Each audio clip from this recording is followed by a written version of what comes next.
சென்னை தலைமைச் செயலகத்தில் முதலமைச்சர் மு க ஸ்டாலினை விடுதலை சிறுத்தைகள் கட்சியின் தலைவர் திருமாவளவன் சந்தித்து பேசினார். தமிழ்நாட்டில் பெஞ்சல் புயலால் பாதிக்கப்பட்ட மாவட்டங்களில் நிவாரணப் பணிகளை மேற்கொள்ள விடுதலை சிறுத்தைகள் கட்சி சார்பில் 10 லட்சம் ரூபாய்க்கான காசோலையை திருமாவளவன் சென்னை தலைமைச் செயலகத்தில் முதலமைச்சர் மு க ஸ்டாலினை நேரில் சந்தித்து வழங்கினார். தொடர்ந்து இரு தலைவர்களும் தற்போதைய அரசியல் நிலவரங்கள் குறித்து பேசிக் கொண்டதாக சொல்லப்படுகிறது. அண்மையில் நடைபெற்ற அம்பேத்கர் நூல் வெளியீட்டு விழாவில் தமிழ்நாட்டில் மன்னராட்சி நடப்பதாகவும் அதை விரைவில் முடிவுக்கு கொண்டுவர வேண்டும் என்று விசிக துணை பொதுச் செயலாளர் ஆதவர்ஜுனா நேரடியாக பேசியது இந்தியா கூட்டணியில் பெரும் சலசலப்பை ஏற்படுத்தியது. இந்நிலையில் ஆதவர்ஜுனாவை விசிகவிலிருந்து 6 மாத காலத்திற்கு இடைநீக்கம் செய்து விசிக தலைவர் திருமாவளவன் உத்தரவிட்டார்.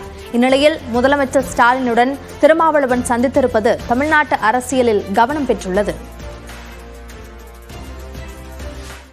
அம்பேத்கர் புத்தக வெளியீட்டு விழாவில் பங்கேற்க வேண்டாம் என சுதந்திரமாகவே முடிவெடுத்ததாகவும் திமுக எந்த அழுத்தமும் தரவில்லை என்றும் கூறியுள்ளார் விசிக தலைவர் திருமாவளவன். அந்த நிகழ்விலே நடந்த நூல் வெளியீட்டு விழாவிலே பங்கேற்ற ஆதவ அர்ஜுனா அவர்களும் கூட அந்த விழாவிலே பங்கேற்பதற்கு முன்பு என்னிடத்தில் பேசினார். அந்த நூலை உருவாக்கியதில் உங்களுக்கு பங்கு இருக்கிறது, ஆகவே நீங்கள் அந்த விழாவை தவிர்க்க வேண்டும் என்று நான் சொல்ல மாட்டேன். அப்படி உங்களை கட்டுப்படுத்துவது ஜனநாயகம் இல்லை. ஆகவே நீங்கள் சுதந்திரமாக அந்த நிகழ்விலே பங்கேற்கலாம், எனக்கு எந்த நெருடலும் இல்லை என்பதை அவருக்கும் நான் சொன்னேன்.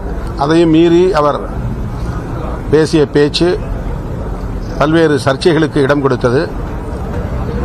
விடுதலை சிறுத்தைகளின் மீதான நம்பகத்தன்மையை நொறுக்கும் அளவுக்கு அது அமைந்துவிட்டது. ஆகவே உடனடியாக நடவடிக்கை எடுக்க வேண்டிய ஒரு தேவை எழுந்ததன் அடிப்படையில் பொதுச் செயலாளர்கள் உள்ளிட்ட முன்னணி தோழர்களோடு கலந்து பேசி முழுமையாக அனைவரின் ஒப்புதலோடும் கட்சியின் எதிர்காலத்தை கருத்தில் கொண்டு இந்த முடிவை நாங்கள் மேற்கொண்டோம். ஆதவர்ஜுனா அண்மை காலமாக நிகழ்ச்சிகளில் பங்கேற்கும் போதும் சமூக வலைதளங்களிலும் விசிகாவின் நலன்களுக்கு எதிரான கருத்துக்களை கூறி வந்ததால் நடவடிக்கை எடுக்கப்பட்டுள்ளதாக அக்கட்சியின் தலைவர் திருமாவளவன் தெரிவித்துள்ளார். அவருடன் செய்தியாளர் அபினேஷ் நடத்திய கலந்துரையாடலை தற்போது பார்க்கலாம். நடவடிக்கை குறித்து அறிவிப்பிலே விளக்கம் சொல்லியிருக்கிறேன். அது குறித்து ஒரு வாரத்துக்கு அந்த நீண்ட யோசனைக்கு பிறகு நடவடிக்கை எடுத்திருக்கீங்க, அதை பத்தி சொல்லுங்க.